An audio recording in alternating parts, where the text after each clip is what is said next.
Now, Love and Rocket. Okay, so what do I say about this one? Well, I guess I can say that I have very positive feelings toward this episode, and I think it's a very entertaining, very funny, and just generally really memorable episode of the show. It has a variety of interesting visuals and locations. I think some of the, sci-fi concepts are interesting, bringing in a quasar, the idea of like Bender in a virtual reality briefly at the end there. My first exposure to a night, just the ship running out of oxygen and then Fry and Leela having to conserve it and then sort of float through no gravity to sort of shut down the ship, which seemed like a really interesting, really fascinating, sort of compelling idea at a time when this young person had never seen or barely heard of 2001: A Space Odyssey, and things became quite clear to me when I ended up seeing that film, of course, at the age of 12. Very positive about this episode. I've always really liked it and found it entertaining. That's hilarious. Yeah, that's pretty funny that they turn over whatever those new sort of It's cubes or something. Chinese, and in Hal's brain they just make it soda. So there's a nice touch there. Yeah, I have very positive feelings. It was one of the episodes when I was young. I thought it was very entertaining and interesting, and Bender's just very callous. Well, I'm sick of her. Just we robots get everything much quicker than you humans. It's one of the most indicative moments of Bender's personality in the 4-season run. This is one of the funniest episodes of the show, but it also might be one of the funniest episodes with the premise that I personally kind of just don't like. Okay, yeah. Something about the premise of this episode, the Valentine's. Typically, the Futurama themed episodes are sort of the weakest. Mm-hmm. At least they make this one the funniest, because you said, the relationship humor between Bender as the ultimate just douchebag man and the ship is the overly clingy nice girl or whatever. It's a great dynamic and it works really well, and it does propel most of the episode. There's the Fry and Leela subplot or whatever, and that's alright. It's got arguably the best moment of their relationship. I would say it's a much appreciated fan thing, but I think it's just for that final moment mostly, because it's a good payoff for what's otherwise not that interesting and dynamic in the episode, I feel. And I do normally like Fry and Leela plots or whatever. But, the main thing between Bender and the ship is pretty glorious. It's one for the ages, for sure. But you get what I mean by the overall premise, the Valentine's Day theme with the sort of love thing mixed in. And especially to balance the tones of utter cynicism with the more earnest, innocent thing with Fry. It feels like a bit of a tonally imbalanced episode, which I don't mind because it is just that hilarious. It almost, it's unlike say the last episode we were talking about, which in the case of Futurama is one of those really tonally balanced episodes. And we brought up the other ones, typically ones that are more dramatic heavy. They try to keep a balanced tone to it, they still put in humor, but they don't override it with the humor and stuff like that. Yeah. Whereas this one just goes for nothing but humor, but then tries to sneak in a few dramatic things. I don't know. Yeah. It's worth it just for the funny though. Like you said, when Bender's getting chased around because he doesn't want to integrate his circuitry or whatever, and he reluctantly does it to distract her. Yeah. And then at the end of the episode, where he's I'm completely fine, and then she has one of her mannerisms at the end. Yeah. That's a perfect joke. Yeah. What I really like about how it utilizes the premise actually is because its thesis is that the whole it's not just Leela, it's the whole love/romance industry, Valentine's industry is this total sham. Sure. We go to this planet and as funny as it is, it also is meant to be a demonstration of the character of the place. So they breed this breed of the most adorable little Care Bear creatures and just slaughter them and stuff them because no stuffed animals can be that truly cute, so they have to breed a cute species and then stuff them directly. It's mortifying, but it's hilarious. Good, and that's it's one of those things where clearly the thesis of the episode is that where it's pointing towards sort of Leela's interpretation of it, you know what I mean? And then it's just the fact that Fry manages to find some means of expressing some, to everyone's surprise, except perhaps to his own, he finds some way of actually articulating his feelings via this like sort of cynical apparatus, you know, the candy, and it like sort of coinciding with you know, this act, and so I like the idea that you know, through all of it that he managed to meet the sort of traditional idea of, and he wouldn't be able to be so large an industry of, you know, exploiting an emotion if it wasn't such a rich and sort of potent, sort of imminent and you know, sort of all-encompassing emotion. And so I like that it has it posits Leela's cynicism and Fry's like sort of insistence as naivety, but then it sort of meets it halfway in an interesting way. I quite like that about it. Yeah, actually. No, for sure. Like I was saying, that final scene and everything you said is exactly it. Yeah, the sort of matching dichotomies of Leela's cynicism. And like you said, she is sort of portrayed, even though you know her as a sort of cynical of other humans in an antisocial sense, that the audience is meant to sympathise with her. Oh, 100%.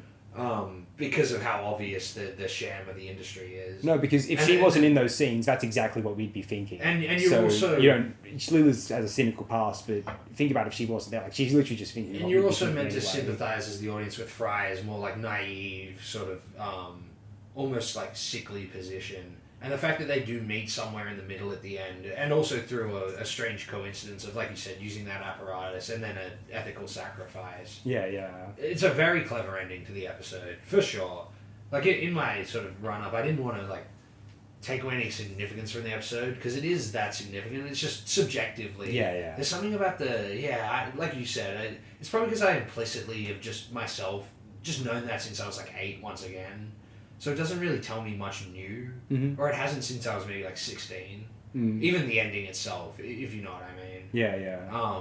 Whereas in rewatching this, there's a bunch of episodes where, as a 27-year-old, I've been able to see it with a fresh perspective. Whereas I felt like when I was watching this one, even though having been through many sort of similar trials and tribulations since being 16 or whatever, like it still didn't really have anything.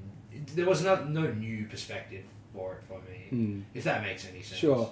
Well, you know, when I saw it as a kid, I kind of liked that it was sort of Futurama, the show that could be sort of cynical and mean-spirited in a playful way when it wanted to be, was sort of like taking this sort of like positive stance on the idea of like that sort of ethereal and sort of well-meaning and sort of even mildly magical romantic love. Like, I thought that was very noble and brave of the show to do, because it's this sort of show that, like, you know, from my perspective, you know, from my perspective, the comedy shows as a kid, the comedy shows on TV were the kind of shows that, like, sort of maybe nastier kids in the grade at school you'll just sort of like laugh and boast about. Sure. So the network sort of, you know, 7:30 to 8:30 to 9:30 p.m. sort of shows rather than what was on in the sort of 4 p.m. to 6 p.m. slot on ABC Kids or whatever. Yeah, And so the fact that, like, a show was having so uncynical but still rooted in sort of a realistic, like, sort of inevitable cynicism that one would have around these notions because the world around us is what it is. It was nice that the show was still sort of quite boldly just going into bat for the concept of sort of maybe mildly sentimental but like well-meaning and sort of I guess my problem with sentimentality is so often sentimentality can come across as really like sort of I don't know, self-absorbed. Martin Luther King of all people has the best quote about it. He describes like sentiment without power as being septic. And it's like, that's it. When there's no power behind said sentimentality, it feels like it's an infection or something, right? Yeah, like I feel like so often sentimentality can feel like an over adoration of one's own life story versus like some sort of like you know, genuine like an appreciation for something in spite of oneself, let's say. Sure. And like a perceived common judgment or something like that. Yeah, something more sublime. Yeah, no, this episode does sort of... It fits into that territory, as well as being, like, a very punchy... Like, may as well be, like, I don't know, I've never seen it, but one of those, like, Three's Company relationship dynamic sitcom things or whatever. Futurama put out the best one of those in Put Your Head on My Shoulders. Back in season 2. That's another good one as well. In my own opinion. Yeah, this is similar to that episode in that vein as well, yeah. The one thing, the two things I really love about this episode, actually, two little things. It's like, two of the more... I guess slightly subtle 2001: A Space Odyssey references, which I had no idea were even references to anything until I saw 2001: A Space Odyssey. And when I did, it was a big, holy hell moment. Firstly, the one that's most obvious is... The design of Hal. Well, those two, but those are more overt. But like, two smaller ones were, I guess, when... the montage of Bender and the ships early in their relationship, and he's singing Daisy, the old little song, and that's the song that Hal sings as he's going to sleep. Yeah. And so that when Hal was singing Daisy, or when I think I read about the fact that Hal's, I read a lot about 2001: A Space Odyssey on the internet before I ever saw it. So maybe I read that fact on the internet or Wikipedia someplace, and I thought, oh, okay, so maybe that's why Bender. That song's used, because obviously I realised that because I saw a picture of Hal and I thought, oh, that's the ship. Yeah. Love and Rocket. Oh, interesting. But my favourite is the tapirs, because there's tapirs at the start of 2001: A Space Odyssey, sort of competing with our ancestors for the scraps of shrubbery on the African plains, and before they learn to use a club to beat them over the head and eat them by cooking the meat on the fire. I don't think that quite happens in that sequence, but anyway, no, it's so the tapirs being in there is that's one of my favorite fun references in the history of popular culture. Is that's such an amusing way to insert, it's such a specific little reference. The fact that because tapirs is such a weird animal, because tapirs aren't from Africa, they're from South America and Asia. I don't think you find them in the African continent, maybe at that time. I don't know, I'd have to look that up, I suppose, but tapirs, there's no other movies of tapirs. It's just because when I was a kid I knew what tapirs were. I knew a lot about animals and specific species, and so I was like, oh, there's tapirs, that's very specific. Nothing else features tapirs. Yeah. And then they're like, oh, that's why there's tapirs, because the fucking 2001: A Space Odyssey. There's oh, tapirs? Why there's tapirs for our ancestors there in Africa? No, I love tapirs too. It helps because of this connection between 2001: A Space Odyssey, Love and Rocket. For the most part, referencing 2001: A Space Odyssey is a really great thing. And when the Simpsons had that baby Star Child Homer getting hit on the head of the Fox satellite, I was like, man, this show is weird. I guess the Simpsons seem to, from my perspective, sometimes go into odd crazy Cartoon Network, Courage the Cowardly Dog territory, especially where Treehouse of Horror and stuff was concerned, obviously. Yeah, no, when I was a kid, I knew what that was, because that was the VHS cover of 2010. It was a picture of the Star Child. Okay. Yeah, so I was like, oh, it must be from 2010. Oh, I see. Yeah. Wow, fascinating. No, I'm fond of this episode. I would say of the three that we've discussed so far, I think we're in an ascending quality, actually, with these 3 episodes, personally. It is a good episode. I guess maybe it's just because, similar to the one you mentioned in the last bit, Teenage Mutant Leela's Hurdles. They're both funny and fun episodes, but I generally don't rewatch them. I just don't get the same sort of entertainment value, let's say, out of them. So much of Futurama is just seamlessly entertaining. Yes, it is. So I don't know. Even though those 2 episodes, or this one and that other one I mentioned, have a lot to say. We could probably talk about both of them for quite a while. Perhaps. It just doesn't have the same. Maybe because it is a bit more even though there are episodes like Godfellas and Absolutely Fabulous. Oh yeah. I'd always watch those on a run through, or I wouldn't skip them. You know what I mean?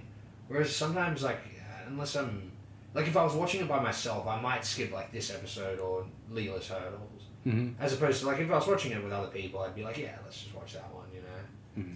And I don't know why that is. Maybe it's just a tonal thing or something. I don't know. Okay. Yeah, interesting. Yeah. Cool. But it is an objectively very good episode.